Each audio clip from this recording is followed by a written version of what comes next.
Bonjour à tous et bienvenue, c'est Electron et aujourd'hui dans cette vidéo nous avons la chance unique de présenter en avant-première une trottinette électrique. Je sais pas si on peut encore appeler ça une trottinette parce qu'on est vraiment dans le haut du panier, on est chez Nine Robot, le modèle c'est N6, c'est du jamais vu encore sur YouTube, c'est quasiment je crois à ma connaissance la seule sur le territoire, donc ce sera la première vidéo francophone, elle m'est prêtée par Biospeed que je remercie et que je salue, un magasin du côté de Grenoble.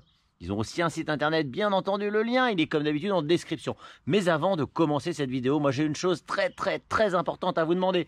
Celle de foncer vous abonner pour ceux qui ne le sont pas encore, d'activer la petite cloche. Ça c'est pour rater aucune de mes vidéos, pour être là tout le temps, à tous les rendez-vous. Et puis après, eh bien le petit commentaire, un petit coucou, un petit bonjour, me dire comment vous allez, quelle est votre machine préférée. Comme ça, moi je peux m'orienter. Puis surtout, ça fait vivre la vidéo. Et puis si à la fin de la vidéo, vous êtes heureux, vous êtes satisfait, vous êtes comme moi avec le sourire, vous mettez le petit pouce qui va bien. Et là, les amis, là, on est bien. Là. Vous savez ce que je peux faire là quand on est bien? Eh bien, j'envoie le générique. Dans cette vidéo, du coup, je vais vous parler de la N6 de chez Nine Robot. Une trottinette ultra complète, très puissante, bien suspendue à l'avant et à l'arrière, avec un guidon bien large, un look unique. Vous allez voir que clairement c'est super joli. On va lui retirer une petite épine de rien du tout, elle existe en plusieurs batteries et elle est vendue pour la modique somme de 2799 € et jusqu'à 2998 €. C'est clair qu'on est sur le haut du panier, mais on est aussi sur une trottinette d'exception. Ce que je vous propose, sans tarder, c'est de regarder ce que je vais trouver à l'intérieur du carton qui est derrière moi. Et bien sans surprise, dans ce carton, on a une très grosse trotte avec une télécommande. Parce qu'avec cette N6, on va pouvoir choisir entre différents jeux de lumière. Un embout pour charger les pneus. D'ailleurs, comme à chaque fois, je vous le répète, avant de démarrer dès le premier ride, un petit gonflage, ça fait pas de mal. Et puis on y revient une fois par mois parce qu'on aime bien prendre soin de nos machines. Un multi-outil, ça peut dépanner, mais si vous avez des clés de qualité, n'hésitez pas à les utiliser pour éviter d'abîmer les vis. Un chargeur de 58 volts et de 2 ampères, donc on va lui charger plus de 100 watts en 1 heure. On a une notice. Cette dernière est en anglais, mais c'est un petit récap assez simple des choses qu'on doit faire pour monter la machine, des petits checks de tout ce qu'il y avait dans le carton. Clairement, je ne parle pas anglais, tout est compréhensible, c'est assez light. On nous dit qu'une charge, c'est 12 heures avec un seul chargeur et 8 heures avec 2 chargeurs. De toute façon, nous, la machine, on va la découvrir maintenant, tout de suite dans la vidéo. Ce que je vous propose, c'est de faire disparaître le carton et de vous montrer la N6 de chez Nine Robot. La voici sortie de son carton, elle est clairement magnifique. On pourrait dire aux couleurs d'Iron Man, tout est bien fini. On a un deck en caoutchouc qui prolonge sur un repose-pied poignet. Clairement, c'est du beau, c'est du costaud. D'ailleurs, en parlant de costaud, la machine qui est ici, elle a déjà subi plusieurs déballages, elle a été présentée plusieurs fois. C'est une pré-série. Vous avez de toute façon le lien et toutes les informations pour les dates de livraison, etc. pour les modèles que vous voudrez commander. Mais tout ça pour dire que celle qui est ici, elle a subi déjà quelques griffes. Vous le verrez certainement dans la vidéo. N'y prêtez pas forcément attention puisque celle que vous allez recevoir à vous, elle sera complètement neuve. Avant de parler des spécificités, je voulais m'arrêter sur son look qui est vraiment magnifique. On a du noir, du rouge et du gris. Le rouge et le noir sont à paillettes, c'est vraiment des belles couleurs. Le garde-boue avant, regardez, bien profilé, couleur assez profonde avec le petit brandage Nine Robot, Electric Scooter, c'est très joli. On a des bonnes grosses vis avec des rondelles, ça a l'air de bien tenir, d'être assez solide. Franchement, le look de la machine, il est dingue. Là, on est en plein jour. Si on était en pleine nuit, on verrait que caché dans l'avant du deck, on a des lumières, enfin des LED. Sur le côté ici, on a aussi des petites LED. Regardez, ça éclaire un peu mes mains. C'est très joli. J'ai pas pris la télécommande avec moi, mais de toute façon, je vais vous mettre des images. Et puis, ça finit aussi très bien. À l'arrière, ils ont même poussé le vis en faisant 2 couleurs sur le bras oscillant. Donc, on sent clairement une finition très jolie, une envie de donner un look clairement unique à cette machine. Allez, on passe aux spécificités et là on va pas être en reste parce que je vous emmène. Commencer par le lourd. Ici on a 1000 watts placés dans la roue avant. Vous voyez que c'est très propre. Là on voit le garde-boue de très près, le bras oscillant. Ici un amortisseur qui devrait bien faire son travail. Là il y a des petites LED qui sont cachées. Ici aussi en dessous du deck. On passe directement à l'arrière avec un moteur également 2000 watts. Donc on va avoir la possibilité d'allumer un ou deux moteurs. Je vais vous montrer sur le tableau de bord. C'est super bien fait, on ne peut pas se tromper. On voit bien ce qui est allumé en temps et en heure. Sur la partie arrière, vous voyez qu'on a aussi des LED. Ici aussi sur le repose-pied qui sert aussi de poignée. Et un super amortisseur qui est bien placé, bien propre et qui rappelle un peu les couleurs de la machine. Je vous fais remonter le deck, un deck super joli. Pour le coup, on est en caoutchouc, mais on a une très belle finition. Et vous voyez ce que je vous disais tout à l'heure au niveau des bras oscillants, on a vraiment deux couleurs bien faites, bien peintes sur la machine. Truc super important, c'est qu'on va pouvoir profiter d'un très bon freinage puisqu'on est en frein hydraulique à l'avant comme à l'arrière. On voit qu'ils sont brandés Nine Robot avec un petit effet semi-carbone. On a des petits liserés gris sur une plaquette assez sobre, noire. Regardez, on est sur un système double piston. Du coup, on a les deux plaquettes qui viennent bien serrer le disque et niveau freinage, on ne devrait pas être en reste. Quand on freine, on voit les LED ici qui clignotent. Et très important, gros et fort, c'est qu'on a un vrai feu stop qui reste allumé bien à l'arrière de la machine, bien visible, et ça c'est top. Vous voyez que c'est brandé Nine Robot, ils font pas semblant, ils ont été jusqu'à la petite finition. Ici on a des petits carénages. Là c'est le système de lock, un système à tourner. Vous voyez ici c'est une espèce de pince qui va venir sertir en fait la partie basse et la partie haute. Pour plier la machine, eh bien vous venez dévisser ça. Je vous pose un petit instant. Là je viens de le dévisser et quand c'est dévissé, ça libère le lock. Et à l'arrière, regardez, ici, je vais venir lever le lock, le mettre dans le crochet et après on vient le mettre ici dans le crochet. On est sur une machine qui pèse quand même 40 kg, donc c'est un bon gros bébé. Le système de pliage, ça peut être pratique, mais c'est pas le truc qu'on a envie de faire tous les jours. Le dépliage, eh bien, je vais pousser ici avec les 2 pouces. Je libère la partie de l'arrière et enfin, je vais venir serrer ici. On serre bien, tranquillement, avec le système de pince, c'est ultra visuel. Normalement, on n'aura pas de surprise. Ici, à l'avant, vous voyez qu'on a un très beau projecteur blanc à l'intérieur, avec un beau liseré bleu. Je ne vous ai même pas parlé du plus important. Ce modèle, celui qui est devant vous, c'est le 52 volts en 26 ampères. La batterie est cachée ici, dans le deck. Un joli deck, on va regarder même en dessous. Et on voit qu'on a une belle finition. On a une très grosse béquille aussi qui tient la machine très bien. C'est du très solide, hein. Ça me rappelle les béquilles moto. Là pour le coup ils ont fait très fort. Vous vous doutez bien qu'avec un combo pareil, batterie moteur, on a une vitesse de pointe, route fermée à 65 km/h. Une autonomie pouvant aller jusque 60 km. Mais là clairement on roule sur un moteur à 25 km/h, voire un petit peu moins, pour vraiment maximiser l'autonomie. Quand on roule full avec cette machine, même si on a une très grosse batterie, on devrait être aux alentours d'une autonomie de 30 à 40 km. Je vous montre un petit peu comment ça se passe au niveau du guidon. Et là, on a clairement un tableau de bord magnifique. Là, on va avoir le niveau de batterie. Donc, je vais aller faire une pause et je vais aller charger la machine. Ici, on va avoir une info sur le kilomètre. Je vais pouvoir double-cliquer là pour afficher le kilométrage instantané. Ici, on a le mode. Et là, vous voyez ça, j'adore.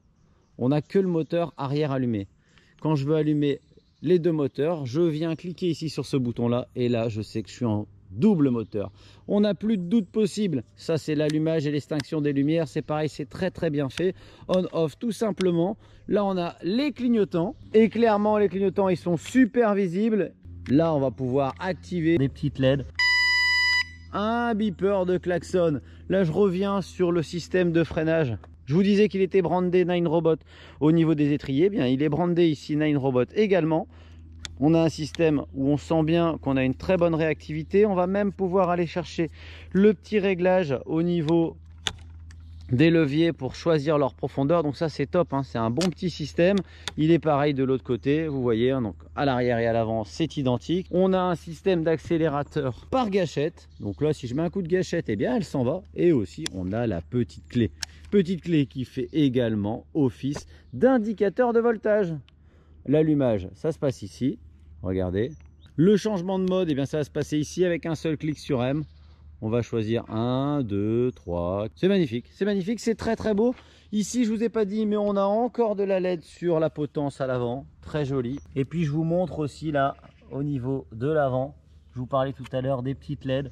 Franchement, dans la nuit, ça va être oufissime. Et on en a encore là. Et ça, je vous rappelle que dans le carton, au déballage, eh bien, on avait une petite télécommande. Donc, on va pouvoir changer les couleurs. Ça va être extraordinaire. Je vais la mettre en charge. Puis, je vous donne rendez-vous, eh bien, quand elle est plein pot. C'est parti, je suis sur la zone départ 0,25 km/h pour faire le test. Ici, on est sur une gâchette qui accélère directement. Pas besoin de pousser avec le pied. J'ai de quoi me caler à l'arrière. On va voir qu'on a une nervosité de dingue. Je pense que je vais même pas commenter. Si je vais commenter, mais ça va aller très très vite. Et puis juste après, je vais vous afficher le compteur d'une accélération 0 plein pot, histoire de quand même satisfaire votre curiosité. C'est un test qui aura été fait un peu plus tard sur route fermée. Je vous mets pas les détails de la vidéo parce que voilà, je ne prône pas non plus la grande vitesse, mais un test complet se doit d'être complet. Allez, vous êtes prêts à faire le test accélération? Je suis à 0, top, j'accélère, ça décale, on est à 18, 20, 25, ça le test 0,25, il est monstrueux. Regardez, je vais vous le refaire. Je vais pas le commenter en fait, ça va trop vite, attention. Gaz, 0, paf, 25 km/h. Voilà, ça va super vite. Là, je suis à 27 km/h stabilisé. On va faire un test de freinage, mais je sens, malgré le fait que c'est pas encore rodé, que le freinage va être monstrueux. Là, je suis à 25 km/h. Et alors là, on a battu tous les records. Je dois avoir, j'ai même pas 3 mètres. Heureusement, vous allez me dire, sur une machine comme ça, 1, 2, 3. J'ai 3 mètres tout rond pour un freinage 0,25. Et franchement, je suis sûr que j'aurais pu freiner encore mieux. Donc clairement, côté accélération, c'est de la boulette. Et je vous avais promis que j'allais vous donner la vitesse max speed de la machine. En vitesse GPS, on est au-dessus des 61 km/h. Ça nous donne un compteur pas forcément super bien étalonné, mais franchement, clairement, on s'en tape. Hein. Ce qui compte, c'est clairement le résultat. Et côté résultat, au niveau du compteur, on est aux alentours des 70. Ça fait quand même une petite différence. De toute façon, des différences, il y en a très souvent. On est toujours aux alentours des 5-6 km/h, même sur les compteurs de bagnole. Là, je crois qu'on est aux alentours des 8 km/h. Je sais pas exactement, mais vous allez avoir la vitesse, hein. Vous voyez l'accélération fulgurante de la machine. Le 0 à 30 km/h, il est quasiment immédiat. On est vite à 50 km/h. Et puis là, je crois que ça se tasse un petit peu sur la fin, 55, 60, 61. Moi, j'ai vu sur un radar. Vous avez la vitesse de la GoPro. Donc c'est toujours avec une petite latence, mais on a quand même une très bonne idée de la réalité. Du coup, eh bien, on a quand même une machine très bien aboutie. À titre information, le freinage quand on est à 70 km/h, plutôt 60 hein, parce qu'à 70 on a tendance à se poser un peu sur l'arrière, stabiliser la machine, on vient chercher un peu les freins, on a du mordant. Là clairement on est sur une machine toute neuve qui manque un petit peu de rodage, mais là par contre on va être aux alentours des largement 10 mètres pour s'arrêter, je sais pas exactement, mais voilà, dans l'ensemble elle est très bien aboutie, elle est hyper stable. Là je suis passé en monomoteur et même en mono hein. Regardez la vitesse, là je vais être à l'arrêt en monomoteur, top, j'accélère, bon c'est plus mou mais je suis déjà à 15, je suis à 25, ça y est. Et donc le test que j'aime faire pour montrer que le châssis est bon, c'est celui-là. Je vous conseille toujours de bien garder deux mains sur le guidon, faites ce que je dis et pas ce que je fais.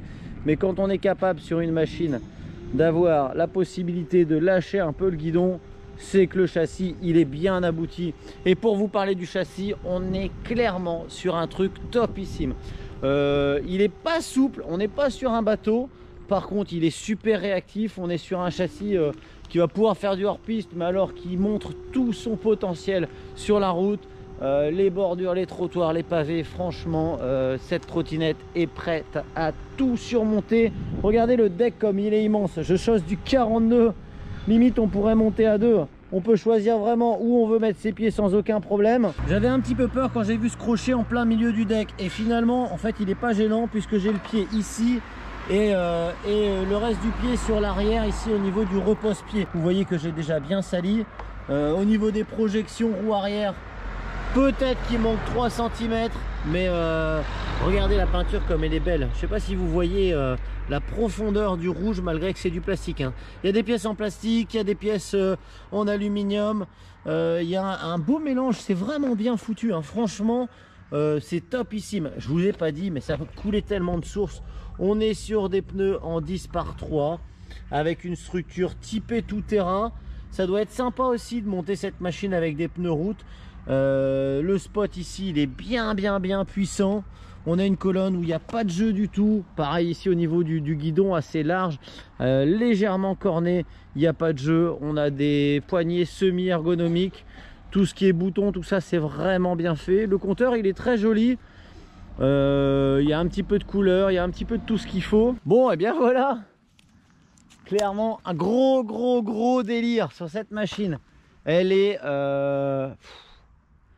hypnotique, j'ai envie de vous dire. Honnêtement, moi j'ai découvert avec les débuts de la chaîne, vous vous rappelez, la 010X, qui pour moi était une machine parfaite. C'était la meilleure du moment. C'était le bon compromis entre la très grosse et les plus petites qui manquaient de pêche. La 010X, elle avait tout compris. Il y avait un lock qui était plutôt bien pour l'époque, le repose-pied arrière qui était ouf pour l'époque, qui pouvait servir de poignée. On avait un système de freinage un petit peu mou sur lequel on pouvait faire une modif et le passer en hydraulique, on avait un truc de fou. L'année dernière, on avait V710 Plus qui nous a sorti une machine qui était démentielle, un cran au-dessus de la 010X et qui a forcément effacé cette dernière. Eh bien, je vais vous dire un truc, les amis. En 2022, s'il y a bien un test qui me dit que la 010X et la V710 Plus sont aujourd'hui un petit peu obsolètes, eh bien, c'est ce test-là. La Nine Robot N6 qui est ici est clairement une magnifique réussite. Et vous voyez ce look de ouf là, franchement, même quand on roule dessus, on a un visuel un petit peu comme ça là, sur la machine. On voit bien le garde-boue rouge, la colonne, l'aspect pailleté de la peinture.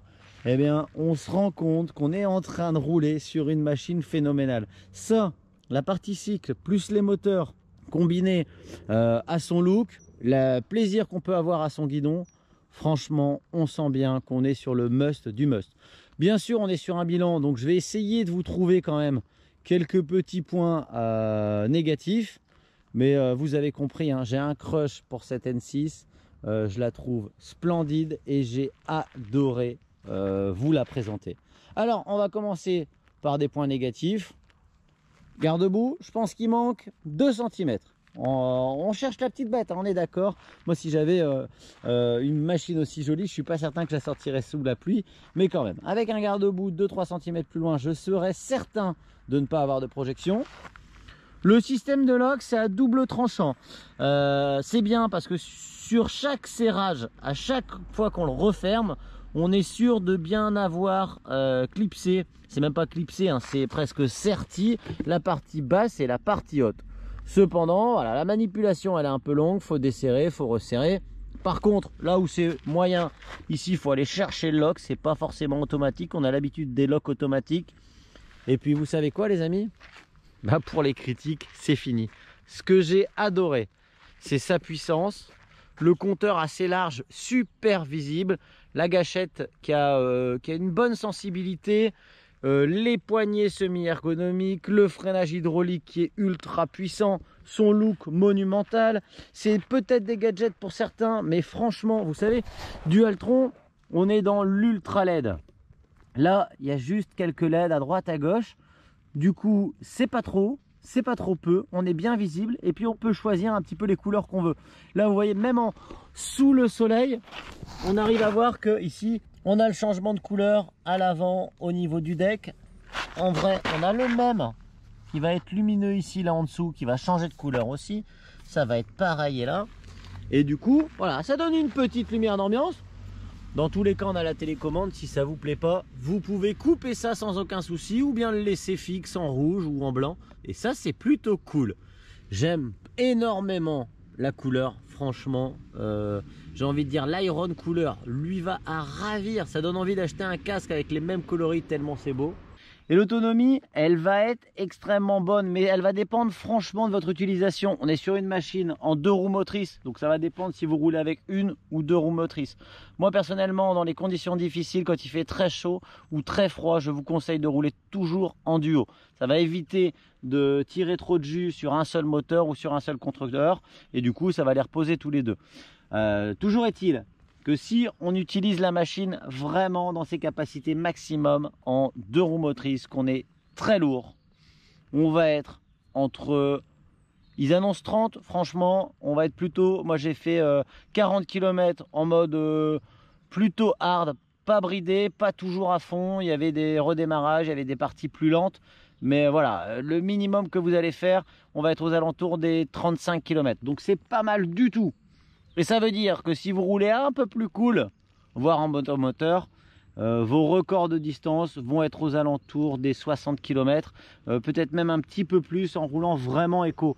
Donc on a une très bonne batterie, on a surtout une partie cycle extraordinaire qui donne beaucoup de plaisir. Ah oui, un défaut quand même que je vous ai pas dit, je l'ai dit en tout début de vidéo, c'est celui du prix, puisque le prix il est quand même assez élevé, mais quand on voit la finition, franchement on est dans le très haut du panier.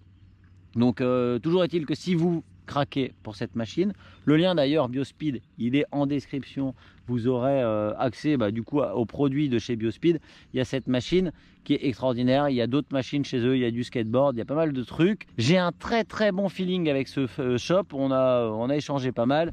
C'est pas la première machine qu'il me prête, celle-là d'ailleurs elle va repartir en boutique, et la boutique elle est où, vous le savez, du côté de Grenoble, donc elle sera en exposition là-bas. Et du coup voilà, si vous êtes du coin n'hésitez pas, si vous voulez plus d'infos n'hésitez pas à les contacter. Si vous avez des questions mettez-les en commentaire. Les derniers points positifs que je vais avoir, oui on a les clignotants, on a le feu stop qui s'allume plus fort quand on freine, ça c'est bien, moi je préfère ça qu'un feu qui clignote, sinon ça clignote de partout, on sait plus où on en est. On a un Projo à l'avant qui est monstrueux, qui éclaire bien la route. Il faudra que je regarde un peu si on arrive à le régler pour remonter, pour éclairer un peu plus loin comme il est bas. On en arrive comme ça à la fin de la vidéo. On a passé un super moment. Si vous êtes encore là, le pouce en l'air c'est obligatoire. Le petit commentaire pour me dire comment vous allez et ce que vous pensez de cette machine dans ce coloris Ironman qui existe aussi en noir. Vous choisiriez quoi? Ce côté Ironman qui change carrément du look des autres trottes habituelles, ou vous la prendriez en noir pour être beaucoup plus sobre? Dites-moi ça en commentaire. Et puis vous vérifiez que vous êtes abonné, que vous avez activé la cloche. Moi je vous dis à tous à très bientôt et je vous souhaite surtout de bons rides.